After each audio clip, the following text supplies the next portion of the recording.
Welcome!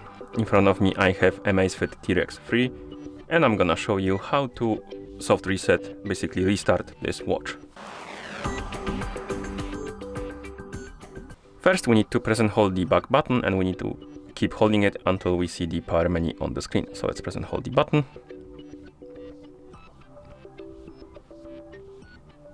Once you see the power menu on the screen, you have two options, power off and restart. We want to restart our watch, so let's tap on restart, press the select button or tap on the check mark to confirm, and wait until the watch is done rebooting.